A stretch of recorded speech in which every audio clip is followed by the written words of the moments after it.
como siempre le digo, la mejor opinión la tiene usted. Muchísimas gracias. No, gracias.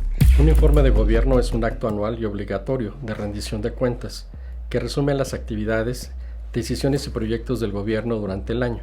Sirve de balance de la gestión y como mecanismo para la fiscalización ciudadana y parlamentaria. ¿Eso ocurrió? Se dijo, ya no creemos en un Estado ineficiente, en el que el mercado va a regular todo, que el sector privado va a resolver las cosas por él mismo. Ahora se cree en una especie de capitalismo regulado con control de precios, en acuerdo con el empresariado. Un capitalismo justo, con buenos salarios, ambiente sostenible, con un Estado innovador y no al margen, con una relación profunda con el sector empresarial.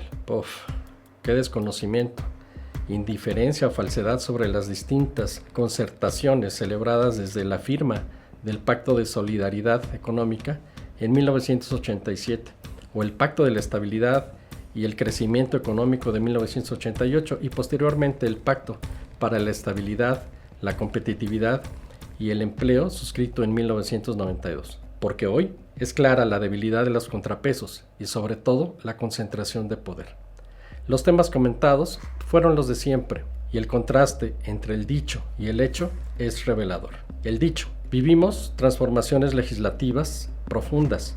Se aprobaron 19 reformas constitucionales y 40 nuevas leyes que resarcen el daño provocado por el periodo neoliberal y fortalecen los derechos sociales. El hecho: se realizaron reformas sin contrapesos. La pluralidad del poder legislativo desapareció con la sobrerepresentación, la apropiación de instituciones como la Comisión Nacional de Derechos Humanos, del Tribunal Electoral y la desaparición de órganos autónomos y la captura del Poder Judicial permiten los excesos de quien gobierna. 91 de cada 100 mexicanos no acudió a la elección de junio pasado y se atestiguó la fuerza de los acordeones ideados por el oficialismo para llevar a la Corte, magistraturas y jueces a quien el poder quiso que llegara. El relato de que fue el pueblo quien los llevó no tiene sustento. El dicho: un hecho inédito. Se acabó el nepotismo, corrupción y privilegios. Se inicia una nueva era de legalidad. Para todos y para todas, un verdadero Estado de Derecho. El hecho: la velocidad de la desintegración de casi todo, la irrupción de una política de espalda a la ética, el populismo desbordado, la demagogia contaminada frente a la sociedad, envuelta en un torbellino que le impide incluso indignarse, que no se sorprende, es insensible, pasmada y cruzada de brazos, enfrenta lo que pareciera la derrota moral de un país. La irrupción del populismo marcó los pasos a seguir para apropiarse del poder. O cómo interpretar los privilegios y negocios de parientes, los casos de Segalmex, Birmex, los nexos con el cártel La Barredora y los del Huachicol. El dicho: con un nuevo proyecto de justicia social salieron de la pobreza más de 13.5 millones de personas de la pobreza. El hecho: no nos confundamos. Las transferencias que incluyen pensiones, jubilaciones, becas, remesas y programas sociales aportan alrededor del 15% del ingreso corriente de los hogares desde 2016, pero no han dejado de ser pobres, pues continúan con las carencias que las determinan. Ahí está la educación y la salud. En 2024 los hogares con mayores ingresos ganaron 14 veces más que aquellos con menores ingresos. De cada 100 mexicanos que nacen en la pobreza, 74 no logran abandonarla. El dicho: aún en medio de las circunstancias difíciles, nuestra economía muestra fortaleza, un crecimiento anual estimado de 1.2% frente a las expectativas catastróficas que habían dado a conocer mecanismos y organismos financieros internacionales. El hecho: la economía se ha desacelerado desde hace año y medio. Se evidencia en los indicadores de creación de empleo, en los de consumo y en los de producción industrial. El entorno de incertidumbre sigue muy alto y afecta a la inversión. La reforma judicial mantiene a la expectativa las inversiones por su resultado funcional y el dilema con los Estados Unidos persiste. La reducción del déficit para no tener problemas con las calificadoras y los mercados mantiene la ralentización de la economía.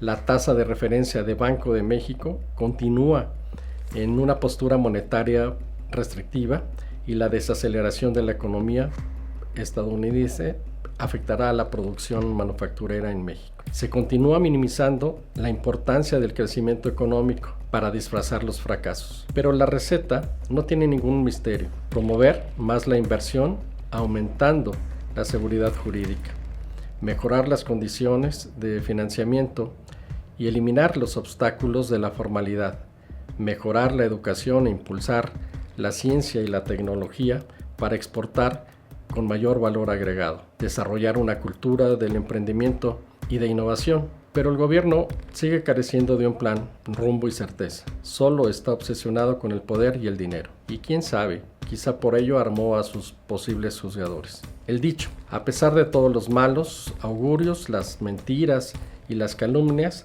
trabajamos todos los días para el abasto gratuito de medicamentos, y en todos los centros de salud y hospitales ya están arriba del 90% de abasto. El hecho: se trata de un problema que Sheinbaum arrastra del gobierno del expresidente López. En su cruzada contra las empresas distribuidoras de medicinas, el mandatario terminó causando estragos en la red de suministro de medicamentos en todo el país, que alcanzó el año pasado 50% de desabasto. El sistema, además, terminó endeudado con las farmacéuticas en al menos 2,000 millones de pesos, según estimaciones aproximadas de representantes del sector. La Subsecretaría de Salud lanzó en noviembre del año pasado, a través de Birmex, la empresa pública mexicana para reorganizar la distribución de medicamentos, una megacompra para garantizar el suministro de 2025 y 2026. Pero la iniciativa tropezó con una enorme burocracia, ineficiencia y también corrupción. Y se podría seguir puntualizando la narrativa, que sigue sin sustento.